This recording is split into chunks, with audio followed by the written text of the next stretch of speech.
So I actually met Betty for the first time at an adoption event in Chicago at a pet store on March 8th, 2014.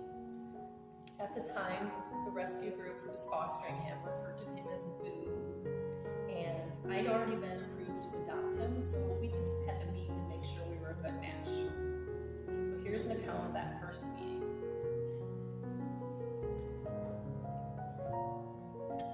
As I pulled open the glass shop door, a string of overhead bells jingled, almost drowning out the clatter of an L train rumbling by. I stepped inside and turned to my left, where my eyes fell upon the shaggy little guy I'd seen in photos online.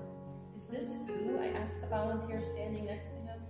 When she said yes, I introduced myself, explained that I'd been approved to adopt him. Then I crouched down so I could be more at his level, offered my hand for him to sniff, and said, "Hi, Boo."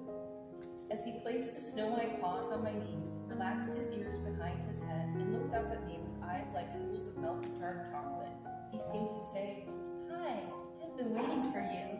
I'm going to be your mommy." I mean, you're going to be my mommy. In that moment, the wall of frost built up around my heart and instantly thawed.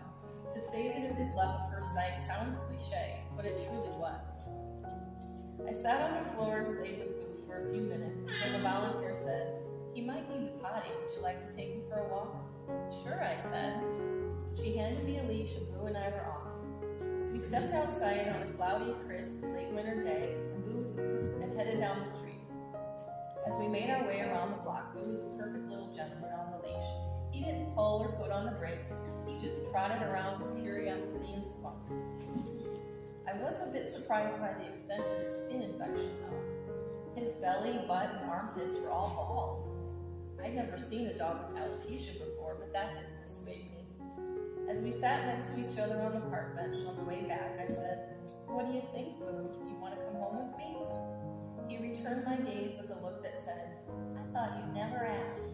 When we got back to the pet store, I told the volunteer that I did indeed want to adopt Boo. I thought I'd be able to take him home right then, but I was told that the foster mom wasn't at the event and she had his meds and other stuff, so I'd have to wait. "Oh, okay," I said, my smile turning to a disappointed frown. It hurt to leave Boo there, and I could tell he didn't want me to go. He had a look of sadness in his eyes that betrayed his fears. "Why are you leaving me? Don't you want to be my mommy? What did I do wrong?" I tried to reassure him that he'd be coming home with me as soon as they allowed it. I hope he understood.